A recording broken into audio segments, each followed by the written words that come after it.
At this time, I'd like to introduce you to our speaker, our keynote speaker this morning, and I hope I don't say your name wrong. Somia Sadiq, are you here? Oh, did I say your name right? Okay, Somi, is it? Sadiq. Okay. Somi is the mother and wife and daughter, sister, and caregiver. She's a hobbyist photographer, and so I think when you're into that, you see a lot of stuff normal people don't see. If you're a photographer, you have that eye. She's also a registered professional planner and specializes in natural resources and management and Indigenous and community engagement. So we're very blessed to have you here. Let's give her a big round of applause and welcome her to the podium at this time.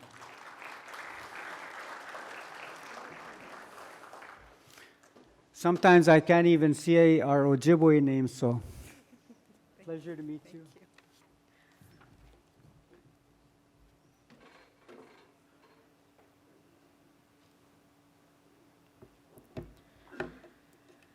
Good morning, everyone.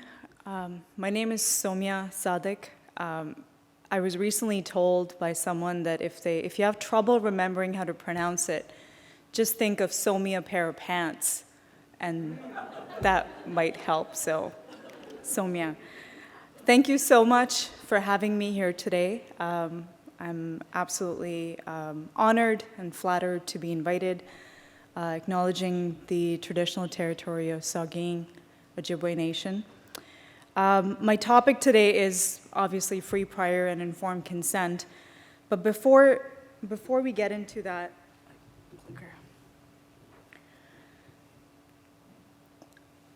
I want to share a story. So over the years, I've thought a lot about, when we go into a new territory, it's important to acknowledge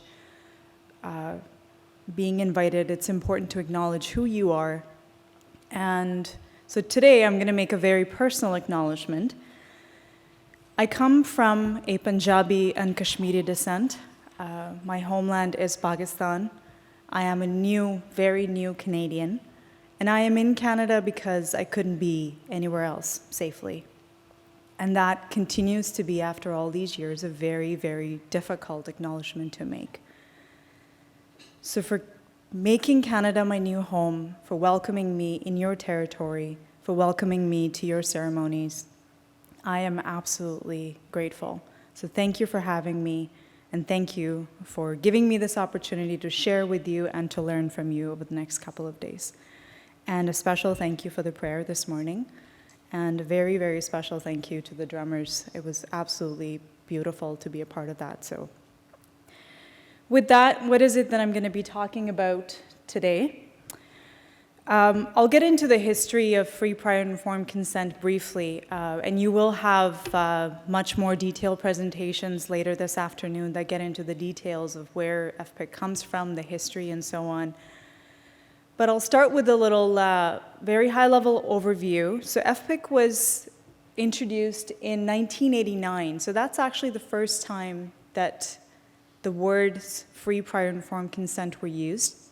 They were introduced by the International Labour Organization in an effort to protect the rights of Indigenous people and prevent their involuntary displacement when large projects were occurring.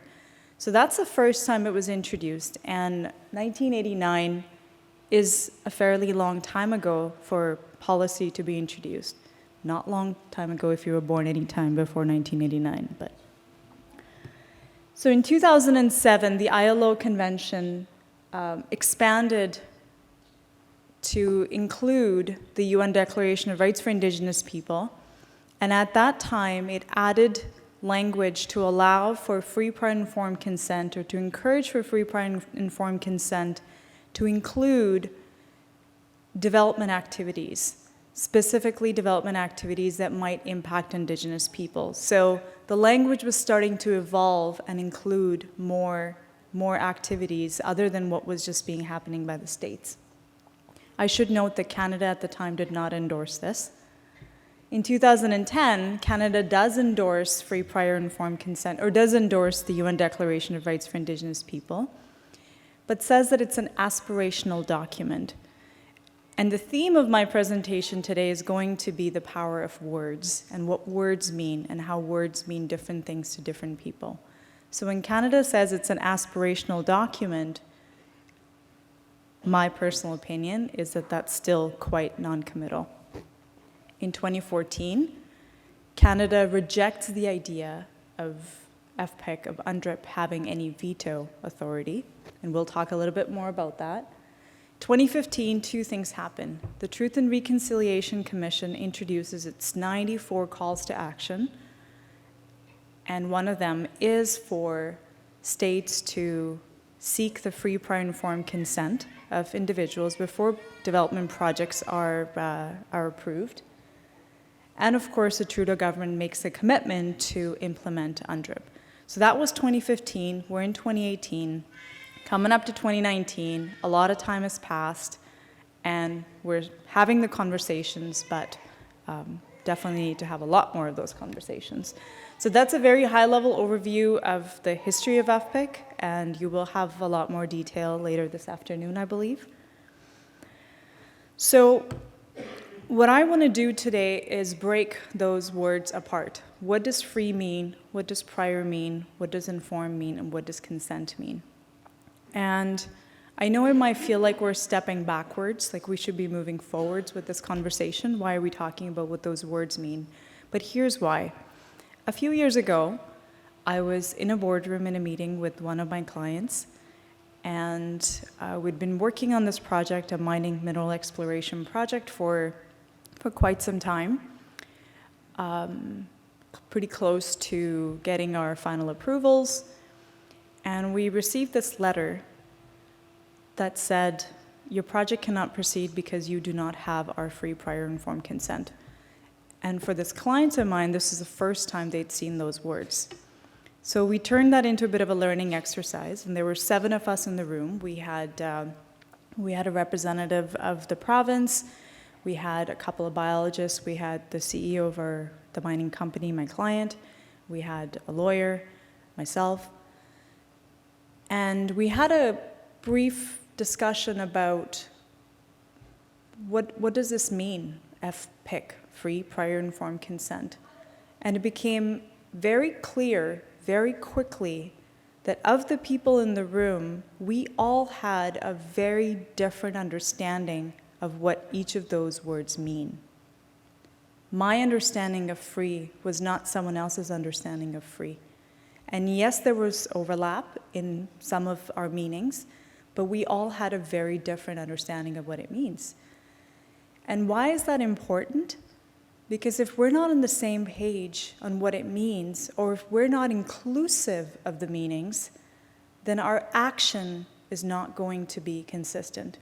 And action is what we're focused on here in the next 2 days of where do we go forward with FPIC. So that's sort of what inspired this research about, breaking it apart and looking at what the words mean. Why is this important? Words have power. What something means to me is not what it's going to mean to someone else. A simple example, when we, Canadians are mocked at for how much we say sorry. We run into someone and we say sorry, we drop something, we say sorry, and we both say sorry to each other, even though we might not be our fault. Now, when I accidentally run into someone and I say, I'm sorry, I'm not saying that I am hurting inside, I'm so sorry. I'm not saying my heart is broken, I'm so sorry. Or that I promise to you today, I am so sorry, this will never, ever in my life happen again. That is not what sorry in that instance means. So sorry, just a word like that can mean very different things to different people. And then words change meaning over time. Words that were okay to use 100 years ago are no longer okay to use today, some words. Some words that were okay to use 20 years ago are not okay to use. And we have new words. My kids tell me all the time, this new lingo that I am completely unfamiliar with. Words evolve. Words have context, and so words are extremely important. So, where is this coming from? These are not necessarily all my opinions, although I will be enunciating and highlighting certain things. So what I'll be presenting today is based on a research project that I conducted in Manitoba between the years of 2015 and 2017. And the results that I'll present are just the results of one of the research objectives. So a few words about the lens that I used for the research. So I am an environmental assessment practitioner. That's what I do. I conduct impact assessments. Like I said, research was based primarily in Manitoba. The focus was natural resource extraction, and that is the industry that I have most experience with, mining and resource development. And I had participants from across Canada. Some participants were international. There were some broader objectives to the research. The first one being developing an understanding in FPIC, of course, and that means deconstructing the words to see what deeper meaning they might have, identifying the procedural aspects of FPIC. So within this, and this is not something I'll be talking about today, but just giving you a bit of the context of the broader research, looking at some of the procedural aspects. So where within the Crown consultation process can FPIC be included? Where in the review of an environmental assessment application FPIC can be included, whether it's the Crown including it, whether it's industry including it, whether it's everyone including it. So those aspects of FPIC. And then tools and mechanisms that were currently being used and that can be used, so that can include, again, environmental assessment, corporate social responsibility, or other mechanisms to improve our consultation and our approach to consultation. And then lastly, I had back in 2017 come up with, I say back in as if it was a long time ago, last year, 2017, come up with some recommendations for how FPIC can be incorporated. Now again, the caveat there is this was focused on Manitoba and Manitoba's mineral laws and so on. But the results of the research are very much applicable across Canada. So a few words about the research design. So it was a qualitative research using case study, Manitoba environmental assessment. I conducted some literature and document reviews, and then based on those, created semi-structured interviews and conducted interviews. In total, I interviewed 24 people, and they came from, I would consider, a fairly balanced perspective. So 25% representing Indigenous leadership, 22% advocacy and associations, practitioners, industry, as well as government. And again, the reason to do that was because I wanted to make sure that when I'm asking what free means, I'm asking all of those representatives what free means. Conducting interviews, so each of the interview was about an hour and a half long. They were transcribed, they were validated, so in some cases where individuals agreed, participants agreed, I sent them the actual transcripts for them to go over if there were things that people didn't like or wanted to retract. A total side note, it's always interesting to send someone their transcript because you realize how many times you say and it was embarrassing for myself to see how many times I said that. So if you ever want to engage in some self-reflection, create a little transcript of what you're saying, and it's pretty hilarious and embarrassing at the same time. So then involved validating what they had written. In some cases, individuals said, I don't need to see my transcript, just send me a summary of our conversation, in which case now I'm creating my understanding of that, so they would validate it, make sure that that is what they were saying. And then, of course, the data analysis. So what does analysis entail? It was looking through every sentence of a transcript and coding it. This is a meaning of informed, this is a meaning of free, this is a meaning of prior, and so on. So fairly laborious exercise, but it really allows you to dig deep into the research. So the next few slides, I'll just be presenting the results of what people said. What is the meaning of free? And I'll note that I can say generally whether this particular comment came from industry or governments, and I'm sure most of you in the room can guess who's saying what.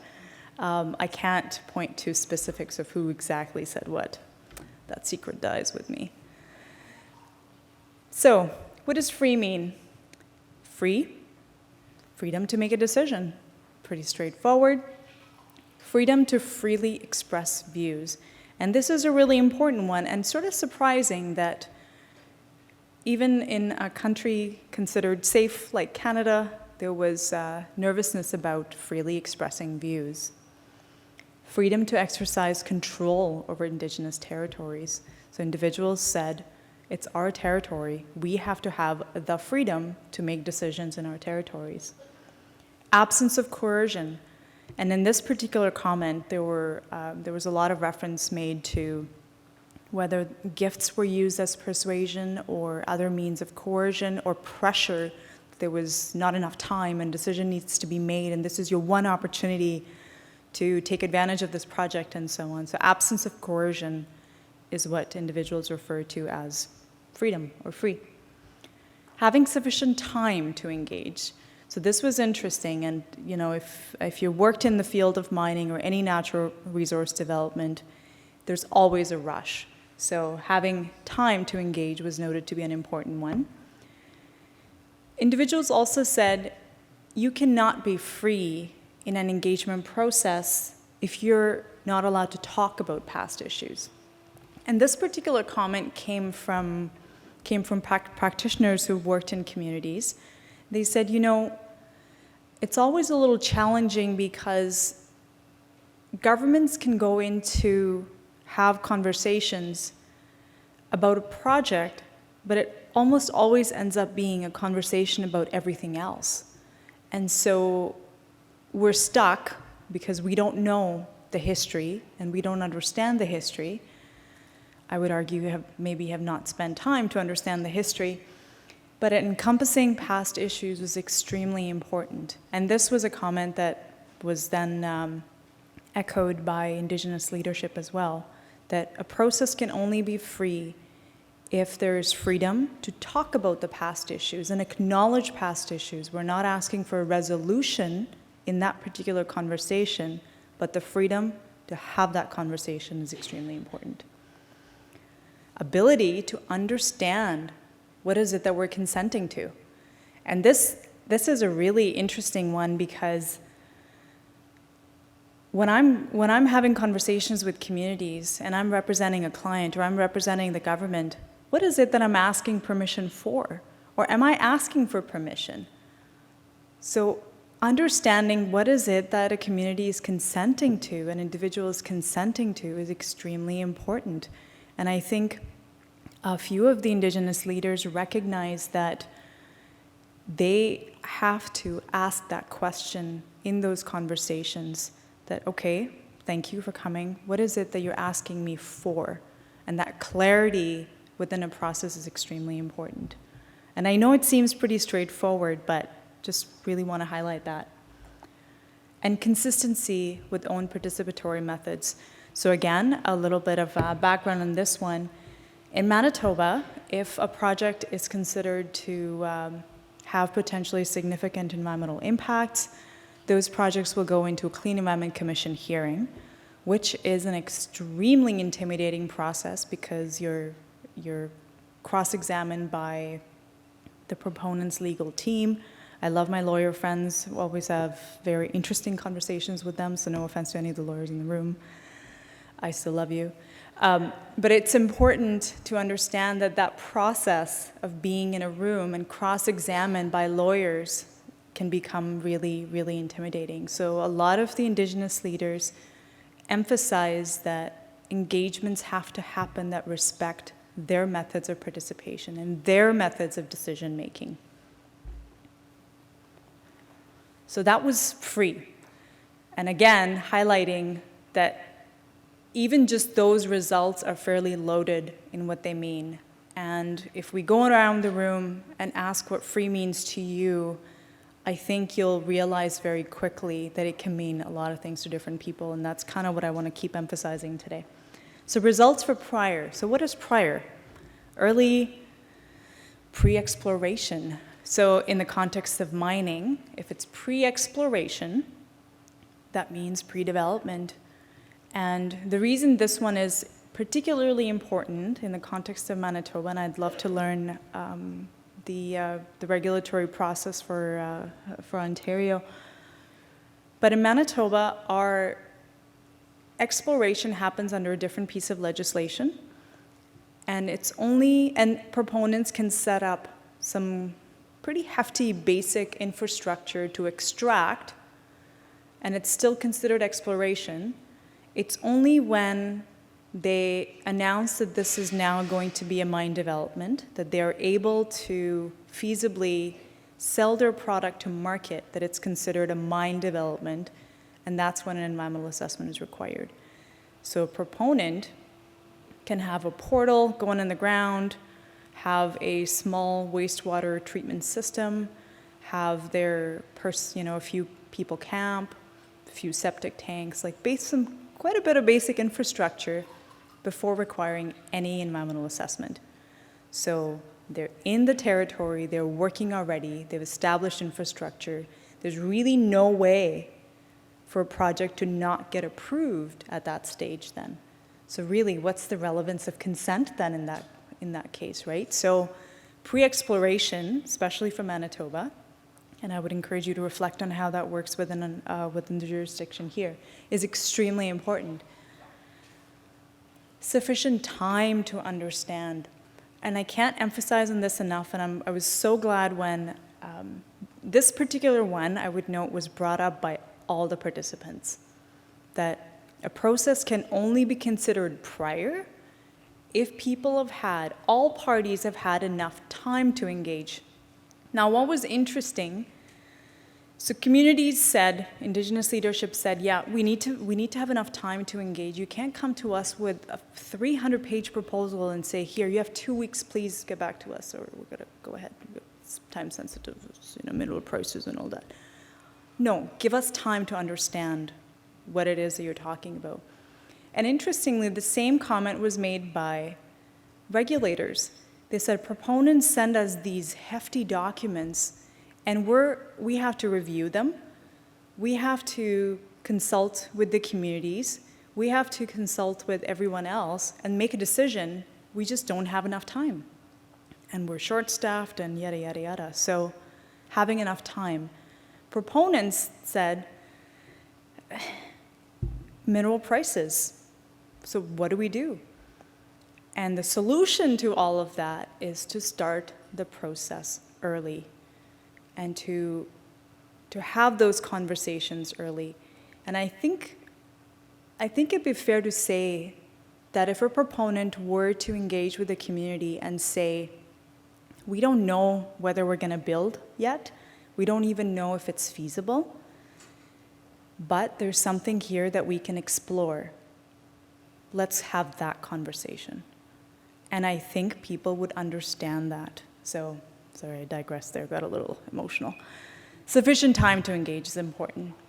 Continually through the life of a project. And again, mining projects, from the time that your first geologist goes out in the bush with a backpack to see if anything beeps, to the time that a mine is actually built, ranges anywhere between 23 to 45 years. That's an average for across Canada. So 45 years means you can't possibly consider that you have permission if you've had one permission. And if you ask someone at that 23rd year mark if this was going to be okay, you can't assume that when it's 45th year that you still have that permission. So it's important to continually engage throughout the life of the project. What's new? How are things changing? How are things evolving? Important to continue to have that conversation. It's funny that has to be explained, because if you have a good relationship, then that's not something that you would require to check off on a list before the first domino falls. So before any decisions are made that are not reversible. So again, sadly, Manitoba context, and I sound like I'm bashing Manitoba, but Manitoba context, if that infrastructure is already set up, then it kind of is too late, and it is irreversible. Thank you, Tori. I requested Tori to give me a little white flag when I was down to 10 minutes. Thank you. So results on informed. What does it mean? What does that word, inform, mean in FPIC? Relevant information, so know the what, how, why, where, when, the typical things that we would expect to see. Informed, individuals said it's important to have the capacity to be informed. If I don't have people, resources, or the time to hear about your 300-page report, then I can't possibly be informed. Building information together. And this is extremely important. It is something we're starting to see. It's something we need to see more of, is building that information together. The best way to help someone with homework, and I'm using an example from helping my kids with homework, is I can't just give them notes and say, here. I have to show them how it works. Ideally, if we resolve a problem together as partners, as equals, only then can we have meaningful conversations and consider ourselves to be informed and allow for true learning. It's incredible when you sit in. It's for me, and I'm sure you all know way more about this than I do, but sitting around in a room where elders are sharing stories, having youth in the room who may or may never have heard these stories is a very powerful experience. Youth will say, I didn't even know. And there will be others who will learn from that experience. So building that information together allows for true learning, even within communities. And I think that's what the Indigenous leadership that shared this comment were coming from. Culturally appropriate ways, and this again ties back to being free on an ongoing basis. So information that is built, again, at the 23rd year mark is not going to be relevant at the 45th year mark. Information gets outdated. Information needs to be updated. So it has to be built together on an ongoing basis. And again, early and throughout all the phases of the project. Indigenous leadership emphasized that you can't possibly expect us to give us information on exploration and just assume we're going to know everything about the rest of the project. No, information needs to be shared on an ongoing basis so that all parties are on the same page, all parties know what to expect, what surprises to expect, and so on. And establishing what it is that needs to be talked about. What are we talking about? Are we talking about a company coming to a community and saying, give us permission so we can come into your lands and make millions of dollars and then scoot off? Or are we talking about being partners in a project together, being partners in building things together? Or are we asking for permission to do something different? Like, what is it that we need to talk about? And that's important to establish in every conversation. Consent, the heaviest of them all. So I think I'm going to end up going a little bit over my time. Okay, thank you. So consent. So conversations on consent, I realized very quickly this was going to be a challenging topic to wrap our heads around. So the conversations revolved around, is consent veto? Is consent some form of an agreement? Who should seek it? Should it be the Crown? Should it be communities? Should it be industry? Should it be representatives of industry? So who really should be seeking consent and how to build it?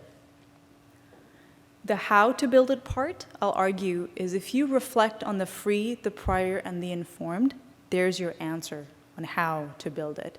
It's no rocket science, it's pure, simple respect, but I'll come to that. So before I list my answers, one of the elders that I talked to said, have you watched this YouTube video called Consent is a Cup of Tea?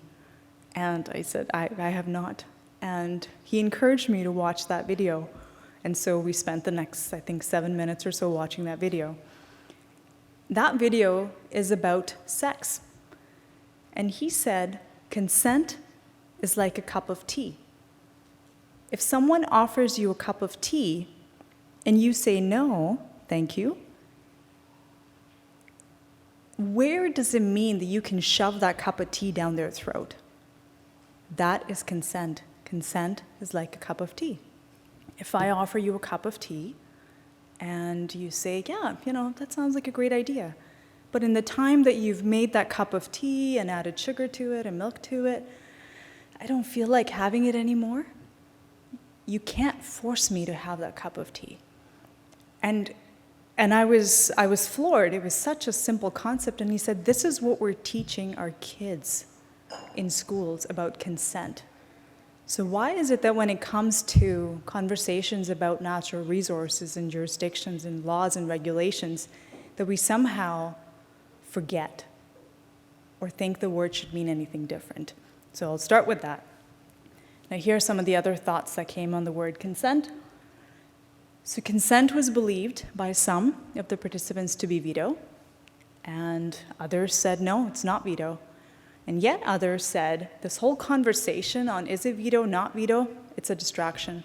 That's not what we should be talking about. We should be talking more about how to build it, move forward, because we can be talking about veto or not veto, because those are black and white, in or out type of conversations.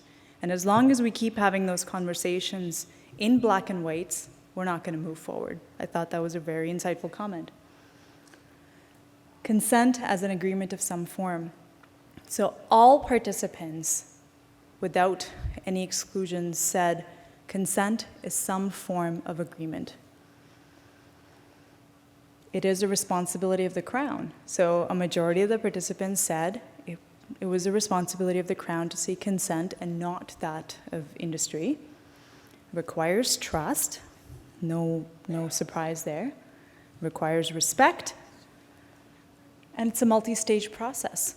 If I seek consent on coming to visit a territory, that by no means suggests that I have consent to put a 1 million square foot facility in the territory.